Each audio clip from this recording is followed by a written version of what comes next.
Hari ini Presiden Prabowo kembali bertemu dengan Ibu Megawati di momen hari lahir Pancasila, dan pertemuan ini menjadi pertemuan yang kedua setelah sebelumnya keduanya sempat bertemu di Teguh Umar di momen halal bihalal atau Hari Raya Idul Fitri. Tapi hari ini pemberitaan di media itu kayaknya lagi banyak digoreng untuk mengarahkan kepada Gibran.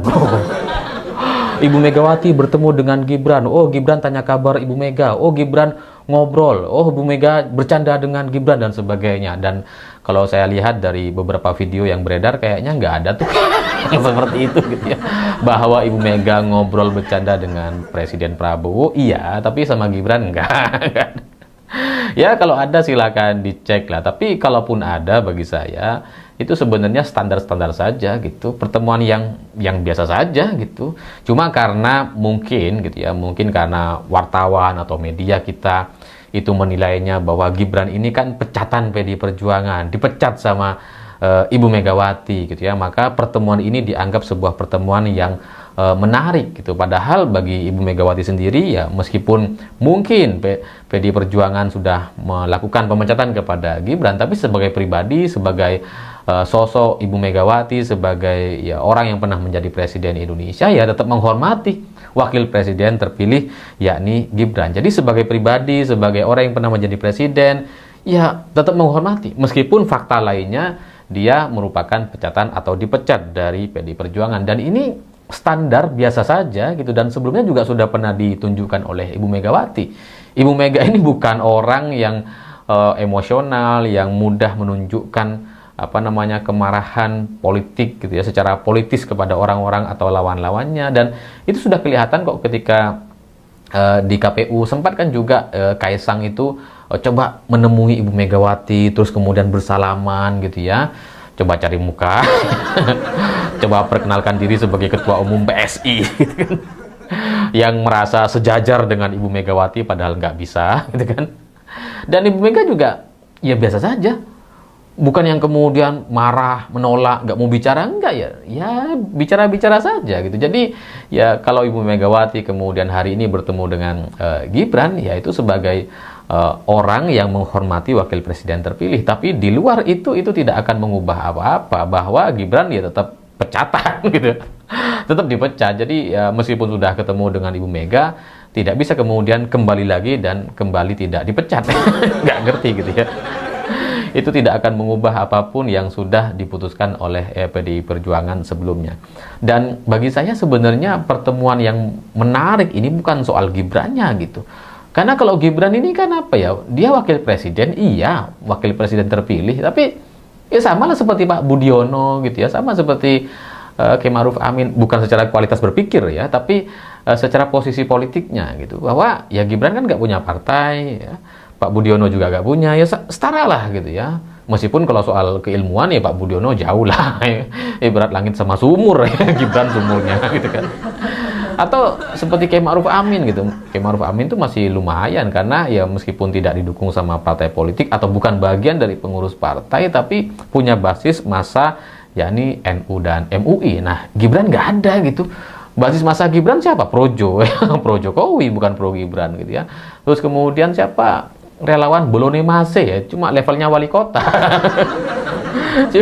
Cuma di level kota, tidak nasional. Jadi sebenarnya secara posisi politik dia nggak punya apa-apa gitu. Tidak punya partai, tidak didukung oleh partai, dan tidak punya basis massa yang signifikan seperti bapaknya. Dan yang menarik bagi saya sebenarnya ini bukan soal Gibrannya gitu, tapi soal pertemuan antara Ibu Megawati dengan Presiden Prabowo Subianto. Karena ini adalah pertemuan yang merupakan dua raja gitu, atau dua orang yang sama-sama punya kuasa besar di Indonesia, karena partainya itu ranking 1-2 gitu, PDI Perjuangan dan Gerindra. Jadi pertemuan antara Ibu Megawati dengan Presiden Prabowo sebagai dua tokoh nasional, sebagai dua tokoh yang sekarang sama-sama punya partai pemenang nomor 1 dan 2, ini adalah pertemuan yang ya cukup menggetarkan Solo. Ya karena katanya setiap Ibu Mega ketemu dengan Presiden Prabowo di Solo tuh bergetar. Nggak tahu karena apa gitu ya. Dan ini adalah pertemuan kedua setelah Presiden Prabowo itu dilantik ya. Karena sebelumnya kan di momen Hari Raya Idul Fitri gitu ya, halal bihalal, Pak Prabowo datang ke Tuku Umar, dan hari ini Ibu Megawati datang ke Presiden Prabowo untuk melaksanakan upacara hari lahir Pancasila gitu ya. Jadi ini adalah momen pertemuan yang memang sangat dijaga, sangat diupayakan oleh Presiden Prabowo, dan dari pertemuan ini kita jadi bisa membandingkan bahwa ini, kalian sadar atau enggak, silahkan kalian cek gitu ya. Saya kemudian jadi melihat bahwa setelah Presiden Prabowo bertemu dengan Ibu Megawati di hari Idul Fitri gitu ya, halal bihalal, setelah itu Presiden Prabowo tidak ketemu sama Jokowi lagi. Ini kalian sadar atau enggak sih gitu ya? Karena mungkin banyak orang nggak menyadari ini semua gitu, karena pertemuan Ibu Mega dengan Presiden Prabowo di Tuku Umar itu kan terjadi pada tanggal 9 April, dan sekarang kembali lagi bertemu 1 Juni. Jadi belum 2 bulan atau hampir 2 bulan setelah pertemuan pertama, sekarang kemudian bertemu lagi. Sementara kalau kita bandingkan dengan Presiden Jokowi, mantan Presiden Jokowi gitu ya, Presiden Prabowo terakhir bertemu dengan Pak Jokowi itu pada tanggal 26 Maret. Nah, itu pun Pak Jokowi diundang untuk buka puasa bersama di istana gitu ya, dan setelah itu tidak ada pertemuan lagi. Setelah pertemuan 26 Maret. Iya, halo teman-teman, kembali bersama saya di channel ini. Salam inspirasi, salam NKRI harga mati. Kembali bersama saya di channel Indonesia 2045 yang membahas seputar politik, pendidikan, hingga budaya. Menarik sekali penyampaian dari Saudara Alifur Rahman tentang bagaimana kedekatan Pak Prabowo akhir-akhir ini dengan PD Perjuangan ya, dengan Megawati Soekarno Putri, dengan Bu Mega. Dan kedua tokoh ini memang kalau bersatu pasti ada pembahasan yang penting sekali gitu ya. Dan apalagi kalau ada pertemuan-pertemuan tertentu ya, pasti yang dibahas ya soal negara. Dan tampaknya tadi disampaikan Pak Jokowi mulai ditinggalkan oleh Presiden kita Prabowo Subianto. Memang sebetulnya apa untungnya Pak Prabowo dekat-dekat dengan Pak Jokowi misalnya? Lah Pak Jokowi bukan ketua umum partai, bukan ketua partai, tidak punya partai misalnya. Ya dia hanya mantan presiden gitu ya. Yang memang juga sebetulnya ya ada juga keuntungannya ya, diskusi tentang apa yang sudah pernah dilakukan oleh Pak Jokowi. Karena bagaimanapun kan Pak Prabowo ini adalah penerus program lanjutan pemerintahan Pak Jokowi dulu. Tapi banyak orang mengatakan ya itu tadi seperti saya katakan, bahwa nggak ada untungnya, nggak ada gunanya juga Pak Prabowo dekat-dekat sama Pak Jokowi. Jadi komentar itu sering sekali saya baca-baca ya, saya temukan di berbagai video yang saya upload di channel ini. Dan kemudian nampaknya PDIP juga mulai mendekatkan diri, atau Pak Prabowo yang mendekatkan diri kepada PDIP, saya nggak tahu lah. Tapi ya intinya kalau bisa dekat kenapa harus jauh, kan begitu ya. Ini demi kepentingan bangsa dan negara, kalau bisa semuanya tokoh-tokoh ini bersatu untuk kemajuan Indonesia tercinta. Nah teman-teman, seperti beberapa hari yang lalu ya, tampak kita melihat Bu Mega kan hadir tuh ya. Dan tampak juga setelah selesai acara ya, mungkin makan atau istirahat lah itu ya, Bu Mega, Pak Prabowo, ada Gibran juga di sana, ada Purnawirawan Pak Tri Sutrisno ya, ada juga di sana ya, saya lihat ada Pak Yusuf Kala juga ya, hadir juga ya, luar biasa. Tapi ya di sini saya nggak terlalu jauh lah untuk ke sana, pandang lebar. Saya akan coba baca pendapat teman-teman kita saja ya. Prabowo memang seharusnya lebih dekat dengan Megawati. Sejarah mencatat ketika Prabowo mengungsi ke Yordania karena peristiwa reformasi 1998, hanya almarhum Taufik Kemas dan Megawati lah yang bela-belain Prabowo untuk bisa kembali ke tanah air.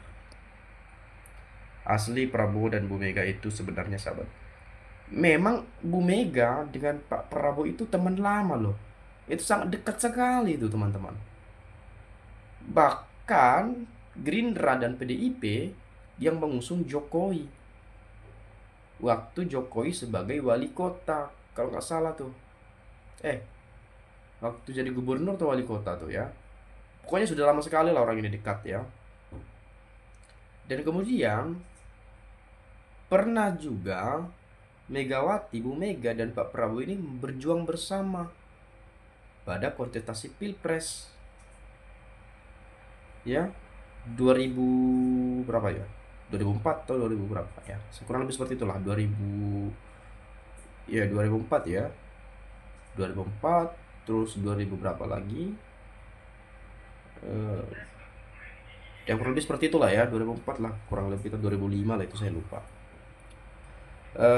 Itu pernah berjuang bersama juga ya ketika itu. Tapi ya mungkin rakyat belum memberikan kesempatan kepada mereka berdua ya. Tapi kalau sahabat tetap sahabat lama, ini sangat dekat sekali tokoh ini. Makanya dengan Pak Prabowo sendiri pun kan mengatakan, saya nggak ada soal dengan Bu Mega. Itu kita teman dekat kok, kita bersahabat dengan baik, kita punya hubungan baik seperti itu ya, kita punya hubungan baik. Bu Mega juga mengatakan seperti itu, kita punya hubungan baik juga dengan Pak Prabowo. Makanya meskipun PDIP di luar kabinet, di luar pemerintahan, tetapi mereka juga konsisten berkomitmen untuk mendukung pemerintahan Presiden Prabowo meskipun berada di luar pemerintahan, tegak lurus pada presiden. Itu juga perintah dari Bu Mega. Itu saya pernah saya dengarkan penyampaian dari salah satu politisi PD Perjuangan, dari Bung Ciko Hakim tuh kalau nggak salah, di TV One tuh pernah saya dengar ya. Dan kemudian di tengah-tengah tuntutan pemakzulan Gibran ini, ada isu ijazah palsu lagi tuh yang gempar-gempor saat-saat ini ya. Tapi saya nggak jauh-jauh lah ke sana ya, nanti kita melenceng ke pembahasan. Semua acuh waktu Prabowo mengasingkan ke Yordania, hanya Megawati yang menyusul ke Yordania untuk pulang kampung. Lah pasti terkenang selalu pada masa-masa sulit dan suram masih ada yang empati, itulah teman sejati. Beda yang ramai-ramai hanya demi kue. Kasihan Jokowi, tetapi yang lebih tragis lagi nasib anaknya yang selalu dibully seluruh rakyat Indonesia walaupun dia seorang wapres. Ya, Gibran ya. Kalau menurut saya waktu di KPU itu Gibran 2 kali temui Ibu Mega untuk salaman, lalu mengajak Kaisang untuk salaman sekaligus bawa kameramen untuk menjebak Bu Mega kalau tidak mau salami mereka. Dan itu momen paling menyakitkan. Saya sebagai orang yang mengidolakan keluarga Pak Jokowi waktu itu, selain dari kasus karpet merah dari MK, sejak itu saya kembali mengagumi Bu Mega, tidak terpancing oleh jebakan Gibran yang bagi saya itu kurang ajar banget terhadap Bu Mega. Sudah wajar kalau Prabowo lebih memilih Bu Mega bersama PDIP. Hitungan politiknya jelas, punya ratusan kursi di DPR. Ada ratusan kepala daerah, baik bupati, wali kota, gubernur dari kader PDIP. Sementara Jokowi dan Gibran cuma punya projo yang jelas bukan partai politik. Belum lagi si Budi Ari yang adalah ketum projo udah mau masuk bui. Nah makanya saya katakan tadi, secara hitung-hitungan politik kan, ya apa untungnya Pak Prabowo dekati Pak Jokowi kalau secara politik? Ya mending ke Bu Megawati, ke PDIP, gitu ya, ke Golkar tuh, ya, ke P3 misalnya, atau ke PKS misalnya ya, ke partai-partai lain lah. Makanya kan Pak Prabowo kan rangkul tuh semua gitu ya. Tapi ya PDIP ya belum lah, mereka tetap optimis berada di luar pemerintahan sebagai oposisi, tapi meskipun sebagai oposisi tapi mereka mendukung penuh pemerintahan ini, gitu katanya ya.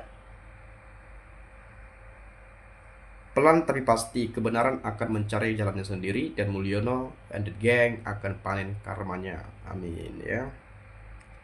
Selama era Jokowi korupsinya sangat brutal, pantas aja OCCRP menobatkan pimpin terkorup ketiga di dunia. Saya sangat setuju Jokowi diadili. Ya begitulah penyampaian dari teman-teman kita. Kalau mungkin teman-teman juga punya pendapat lain, boleh silahkan sampaikan di komentar pada video ini. Dari saya itu saja ya, terima kasih saya ucapkan sekali lagi. Salam inspirasi, salam NKRI harga mati.